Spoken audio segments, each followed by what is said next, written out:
Shalom adik-adik yang terkasih dalam Tuhan Yesus. Kita bertemu kembali dalam ibadah di Sire pada minggu sore hari ini. Kita akan mendengarkan firman Tuhan, namun sebelumnya kita berdoa. Mari kita berdoa. Bapa di sorga, Allah yang kami sembah di dalam Tuhan Yesus Kristus, Allah yang mengasihi kami dan yang terus memelihara dan tidak pernah meninggalkan kami. Kami bersyukur kepadamu ya Tuhan, oleh karena kebaikan Tuhan, Engkau masih memeliharakan kami hingga hari ini. Dan memberi kami kesempatan terus untuk boleh belajar dari kebenaran-Mu, untuk boleh mendengarkan firman Tuhan, meskipun sifatnya secara recording lewat YouTube yang kami dengarkan. Tapi sukacita kami tidak berkurang karena Engkau Allah yang sudah mempersiapkan teknologi ini bagi kami untuk kami boleh menikmati terus persekutuan satu dengan yang lain. Kami menyerahkan waktu ini ke dalam tangan pengasihan-Mu Bapa. Kiranya Engkau memberkati tiap-tiap kami, baik yang menyampaikan kebenaran firman-Mu, baik saudara-saudara yang mendengarkan dimanapun saudara-saudara berada. Tiap-tiap kami dilawat oleh Tuhan, Ruh-Mu menolong kami dikala kami membaca dan merenungkan kebenaran firman-Mu. Terima kasih Bapa, di dalam nama Yesus kami siap untuk merenungkan firman-Mu. Amin. Adik-adik yang terkasih, saudara-saudara, hari ini kita akan membaca dua bagian Alkitab. Yang pertama tertulis di dalam 1 Korintus 10 ayatnya yang ke-13, kemudian nanti Yesaya 41 ayatnya yang ke-10. Saya akan bacakan buat kita semua saudara-saudara. 1 Korintus 10 ayatnya yang ke-13. Demikian firman Tuhan. Pencobaan-pencobaan yang kamu alami ialah pencobaan-pencobaan biasa, yang tidak melebihi kekuatan manusia. Sebab Allah setia dan karena itu Ia tidak akan membiarkan kamu dicobai melampaui kekuatanmu. Pada waktu kamu dicobai, Ia akan memberikan kepadamu jalan keluar sehingga kamu dapat menanggungnya. Yang kedua, Yesaya 41 ayat yang ke-10. Demikian firman Tuhan. Janganlah takut sebab aku menyertai engkau. Janganlah bimbang, sebab aku ini Allahmu. Aku akan meneguhkan, bahkan akan menolong engkau. Aku akan memegang engkau dengan tangan kananku yang membawa kemenangan. Sampai sejauh itu, saudara-saudara yang terkasih, tema kita pada hari ini adalah apakah aku mampu? Apakah aku mampu? Saudara-saudara yang terkasih, jelas sekali bahwa di luar Tuhan Yesus, di luar Kristus, kita tidak akan bisa melakukan apa-apapun. Yohanes 15 ayat yang ke-5b itu jelas mengatakan, sebab di luar Kristus kamu tidak bisa melakukan apa-apa. Artinya apa? Semua orang, siapapun dia, tanpa Kristus tidak akan bisa melakukan apa-apa. Itu diakibatkan oleh apa? Ketika manusia jatuh ke dalam dosa, maka manusia tidak ada yang benar, seorang pun tidak. Ya, Paulus sudah menuliskan itu di dalam kitab Roma pasal 1 ayat yang ke-21 itu dikatakan kita tidak mampu mengatakan kita tidak mampu berbuat apapun dalam hidup kita ini karena berdosa. Demikian dikatakan, sebab sekalipun mereka mengenal Allah, mereka tidak memuliakan Dia sebagai Allah atau mengucap syukur kepadanya. Sebaliknya pikiran mereka menjadi sia-sia dan hati mereka yang bodoh menjadi gelap. Hati manusia menjadi gelap oleh karena dosa. Itu sebabnya tidak mampu melakukan apapun yang berkenan kepada Allah. Sekalipun mereka sudah tahu Allah dari alam ciptaan, siapapun dia, dari gunung-gunung, pepohonan, air mengalir, alam semesta ini, tetapi mereka menjadi bodoh karena mereka tidak mengenal Allah, sehingga mereka tidak mampu melakukan apapun yang berkenan di hadapan Allah. Di luar Kristus kita tidak mampu melakukan apa-apa.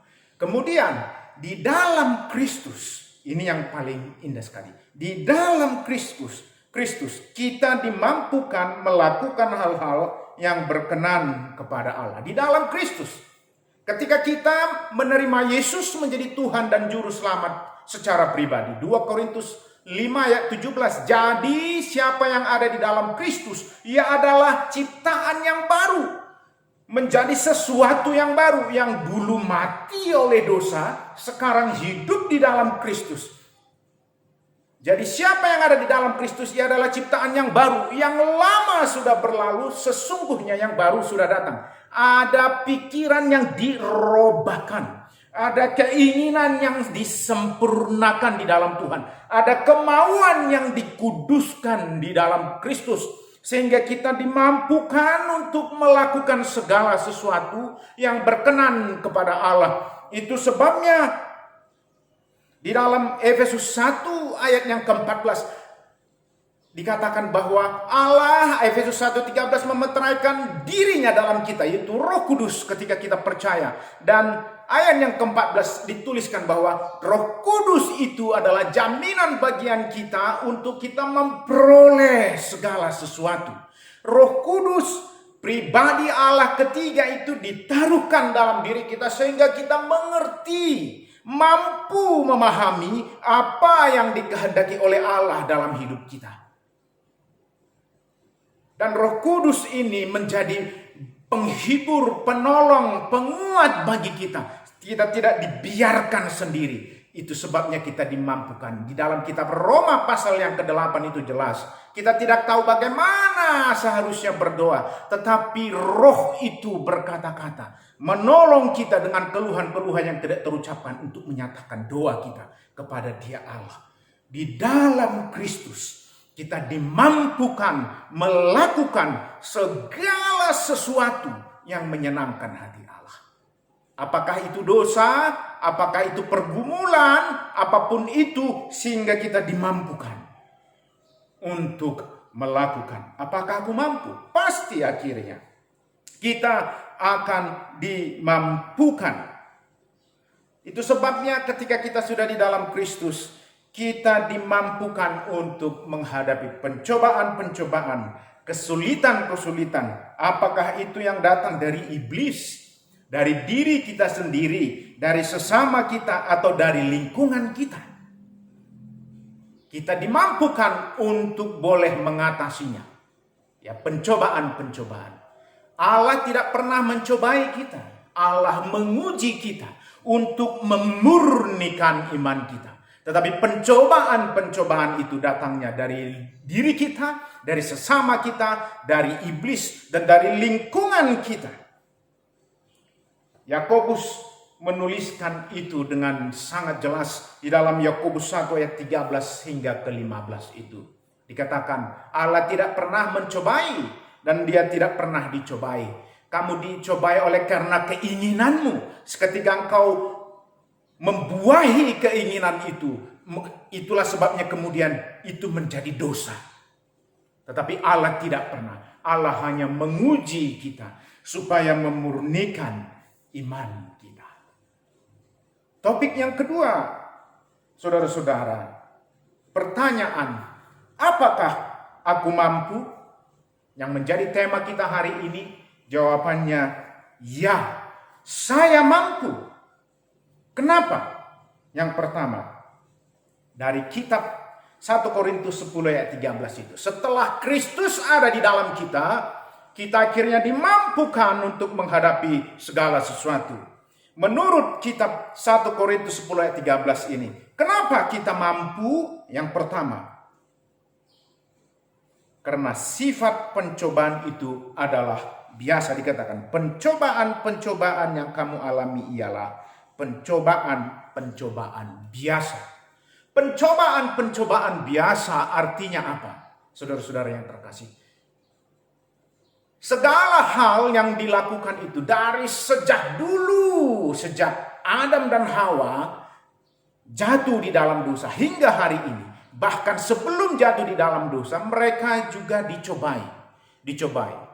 Dan artinya apa? Pencobaan-pencobaan itu selama dunia ini ada, selama manusia ada, pencobaan-pencobaan itu akan selalu ada dan dialami oleh manusia, siapapun dia.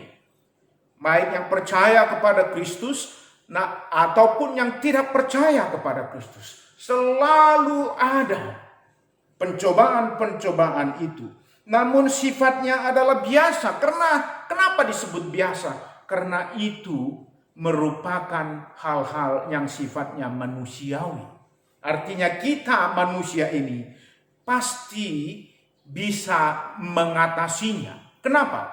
Karena manusia ini, kita ini sudah menjadi manusia yang baru di dalam Kristus ketika kita percaya kepada Dia.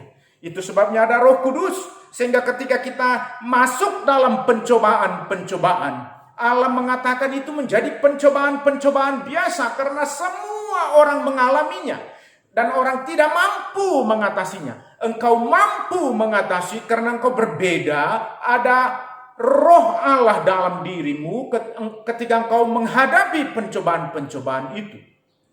Orang-orang yang tidak percaya Kristus mengalami pencobaan itu. Kamu pun mengalaminya, tetapi itu menjadi biasa karena sudah ada kekuatan dalam diri kita.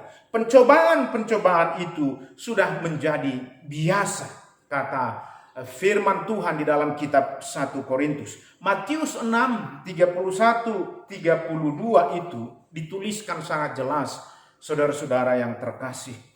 Seluruh bangsa, bahkan kerajaan-kerajaan pun menginginkan hal itu. Tentang makan, tentang minum, tentang pakaian. Semua dicari oleh bangsa-bangsa.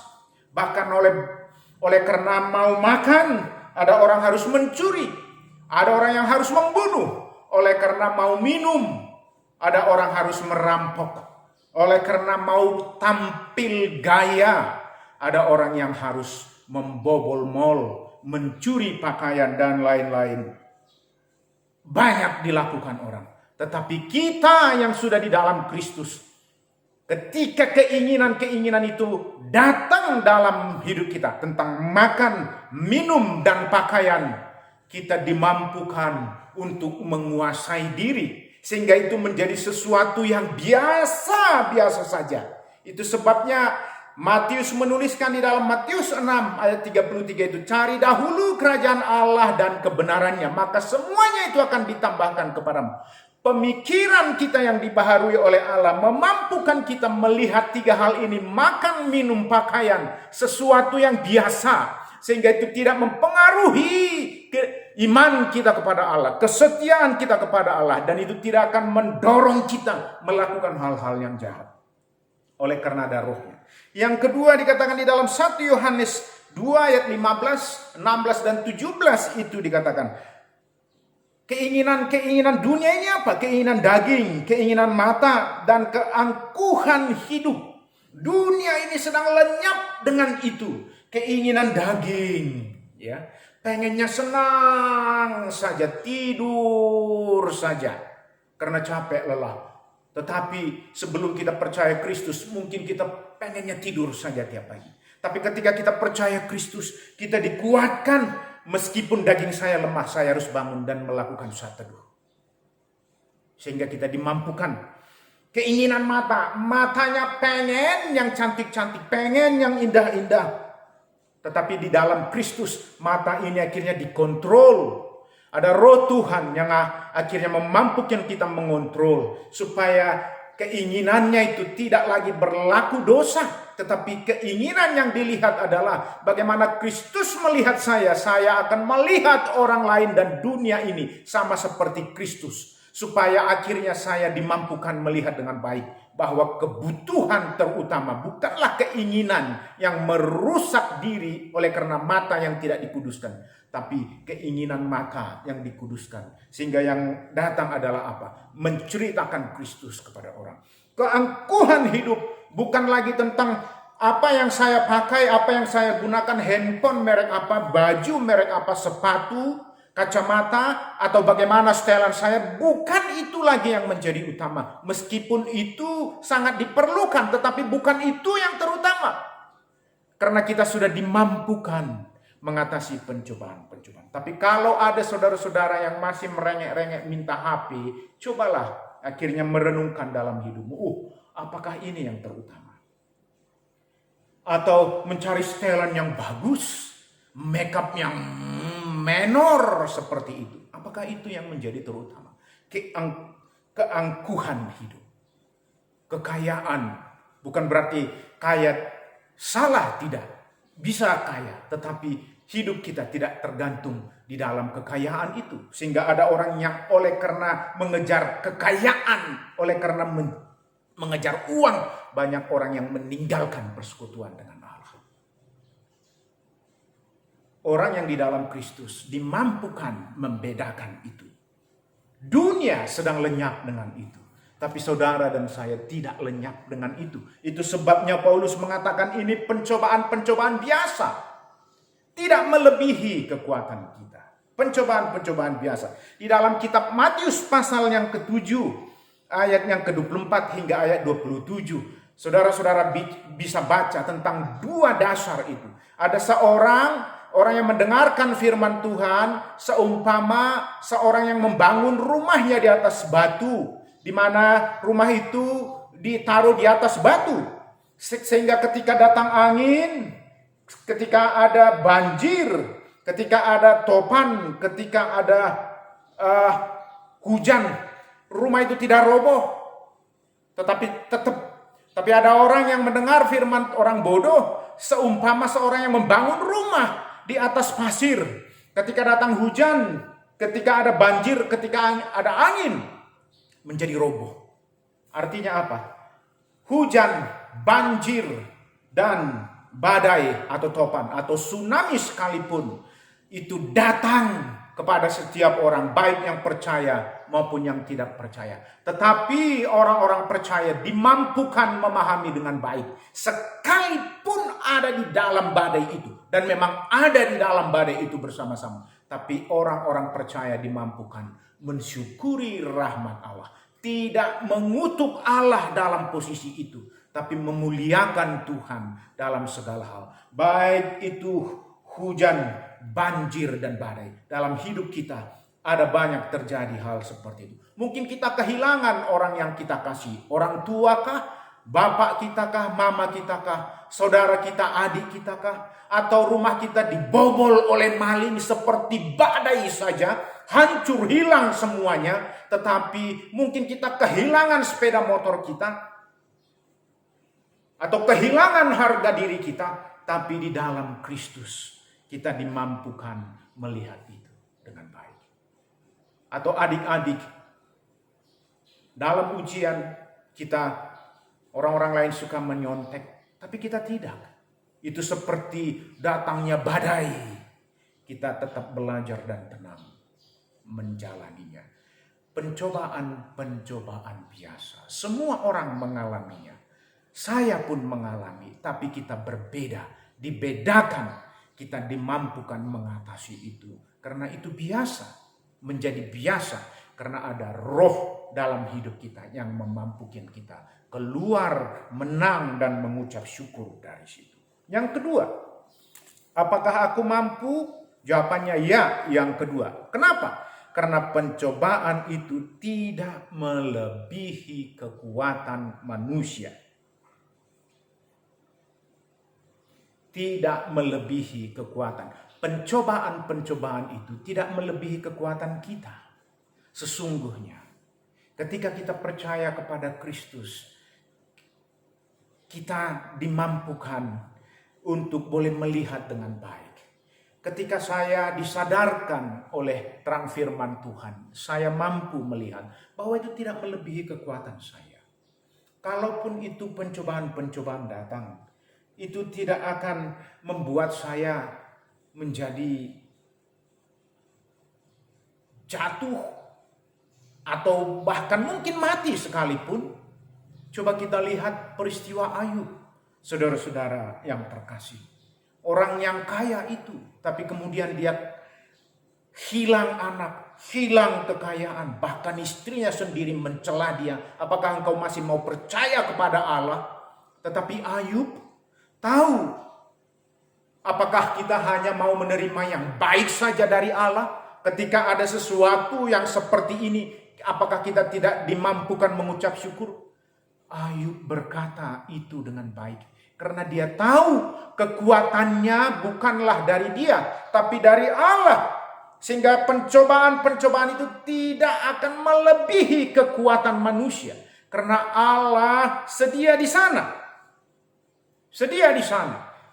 Tidak akan melebihi. Kenapa akhirnya orang jatuh? Karena dia fokus pada pencobaan-pencobaan itu. Dan fokus pada dirinya sendiri. Sehingga dia merasa dia tidak mampu. Aku tidak bisa bergerak dari sini. Aku kalah di sini.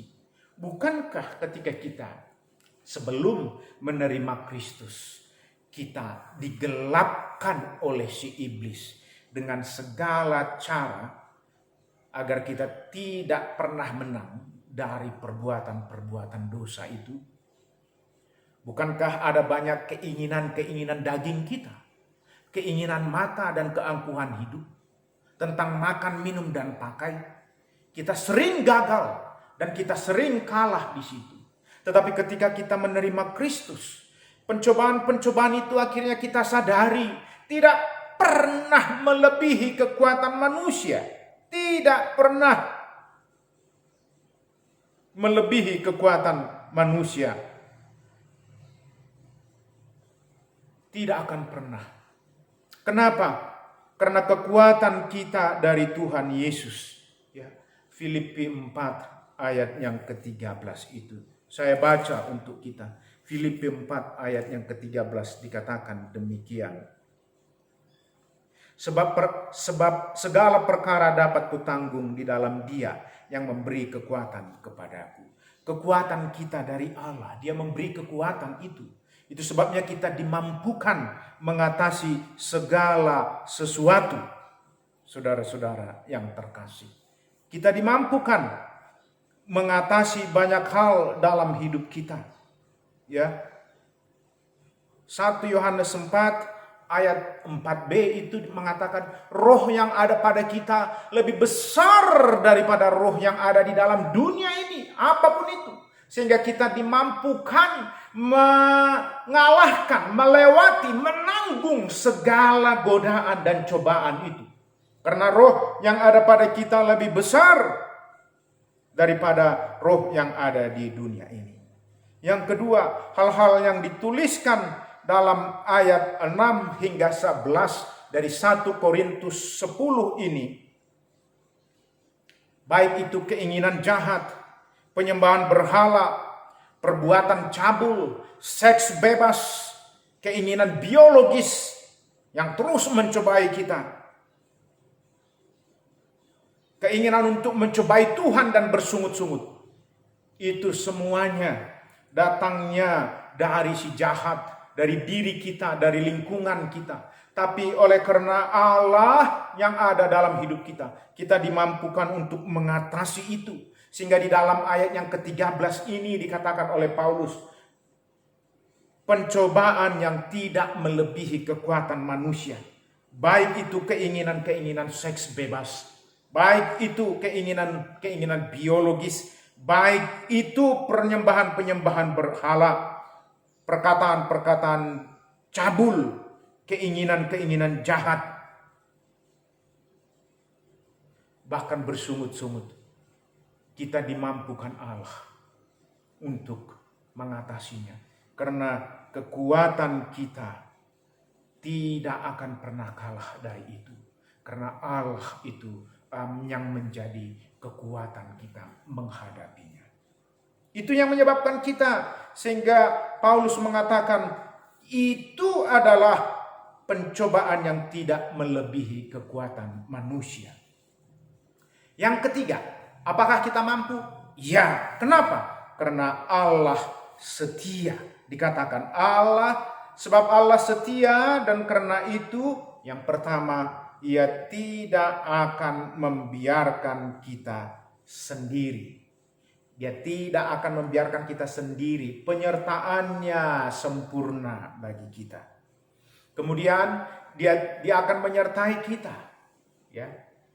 Itu sebabnya pemazmur Daud pasal 23 itu, di dalam lembah kekelaman pun Engkau Allah kekuatanku. Penyertaanmu itu yang kunantikan, yang membuat aku menang dan bisa mengangkat pialaku di hadapan lawanku. Karena penyertaan Allah tidak membiarkan kita sendiri. Dalam kitab Yesaya 41 yang 10 tadi jelas kita lihat bagaimana Allah menolong. Kemudian Dia memberikan jalan keluar pertolongan. Dikatakan, karena Ia tidak akan membiarkan kamu dicabai melampaui kekuatanmu. Pada waktu kamu dicobai, Ia akan memberikan kepadamu jalan keluar. Coba bayangkanlah, Allah memberi jalan keluar kepada kita. Karena Allah setia. Siapakah Allah seperti Allah kita? Ketika kita mengalami banyak pencobaan, Dia memberi jalan keluar bagi kita. Ketika satu pintu tertutup, Dia membuka pintu yang lain. Ketika kita mengalami kegagalan dalam studi, Dia memberi kita semangat untuk membangkitkan gairah kita. Untuk akhirnya kita bangkit menjadi seorang yang bertanggung jawab dalam studi dan menyelesaikan itu. Ketika segala sesuatu kelihatan sangat sukar, apalagi dalam masa-masa pandemik COVID-19 saat ini. Sukar kita bergerak, ekonomi begitu mandek, tapi Allah setia. Dia akan memberikan jalan keluar sehingga kita bisa menanggungnya. Yang ketiga, Allah setia. Dia memegang dan memberi kemenangan bagi kita. Yesaya mengatakan Dia memberi kemenangan bagi kita. Kalau Allah Bapa sudah mengaruniakan anaknya kepada kita, bagaimana mungkin Ia tidak akan mengaruniakan segala sesuatu kepada kita? Di dalam Dia, anaknya itu Tuhan Yesus. Dan Allah kita, Allah di dalam Yesus adalah Allah pemenang. Maka kita anak-anaknya yang percaya kepada Dia adalah orang-orang yang lebih daripada pemenang. Sehingga pencobaan-pencobaan yang kita alami itu adalah pencobaan-pencobaan biasa yang tidak melebihi kekuatan kita. Dia akan memberi kekuatan, Dia akan menyertai kita, Dia akan memberi pertolongan, Dia akan membuka jalan sehingga kita bisa melewatinya dan kita menjadi pemenang di dalam segala persoalan hidup kita. Anak-anak muda, lihatlah karya Allah yang hebat itu. Sehingga ketika pencobaan-pencobaan itu datang, katakanlah, welcome pencobaan-pencobaan. Tapi aku menang karena ada roh Tuhan di dalamku. Dan aku adalah pemenang karena Allahku di dalam Tuhan Yesus sudah menang atas segala sesuatu. Sehingga aku dimampukan untuk menang dari segala sesuatu. Sehingga kesimpulan bagi kita, saudara-saudara yang terkasih. Apakah aku mampu? Ya, kita mampu. Kenapa? Karena pencobaan-pencobaan itu adalah pencobaan-pencobaan biasa. Pencobaan-pencobaan itu tidak akan pernah melebihi kekuatan kita. Dan Allah kita itu adalah Allah yang setia. Yang tidak akan pernah membiarkan kita dicobai sendiri. Dia akan menolong kita dan Dia akan memberi kemenangan kepada kita. Karena Dia sendiri adalah Allah yang menang. Semoga kebenaran firman Tuhan hari ini menguatkan kita di dalam kondisi COVID-19 ini. Supaya kita tetap menang. Kalau ada pencobaan dari iblis, dari diri kita sendiri, dari sesama kita, dari lingkungan kita, kita tahu kita adalah orang-orang yang menang. Karena Allah beserta dengan kita. Tuhan Yesus memberkati. Mari kita berdoa. Bapa di sorga, kami bersyukur kepadamu ya Tuhan. Di luar Kristus, benar kami tidak akan mampu mengerjakan sesuatu, segala hal apapun itu yang berkenan kepada Allah. Hanya di dalam Kristus kami dimampukan untuk menghadapi, mengerjakan segala sesuatu apapun itu. karena Engkau sudah beserta dengan kami. Engkau memeteraikan roh-Mu dalam kami. Dan meterai itulah yang menjadi jaminan bagian kami selama kami hidup di dunia ini. Bahkan untuk memperoleh segala sesuatu sesuai dengan janji Allah di kekekalan itu. Sehingga kami percaya pencobaan-pencobaan yang kami alami adalah pencobaan-pencobaan biasa yang tidak melebihi kekuatan kami. Karena Allah kami di dalam Tuhan Yesus adalah Allah yang setia. Engkau menyertai kami, Engkau menolong kami, Engkau memberi jalan keluar dan membawa kami kepada kemenangan. Oh Tuhan, terima kasih. Biarlah iman seperti itu ada terus hidup dalam hidup kami. Bahkan bagi semua yang mendengar hari ini, dalam kondisi sepahit apapun, Allah tidak pernah meninggalkan kami. Itulah sebabnya kami pasti mampu melakukan hal-hal menyenangkan hati Tuhan. Terima kasih Bapa untuk segala kebaikan-Mu. Terpujilah Allah yang sudah memberkati persekutuan pelayanan siswa remaja ini. Kiranya nama-Mu ditinggikan dan dimuliakan. Di dalam nama Yesus kami berdoa kepada-Mu ya Allah. Amin. Shalom.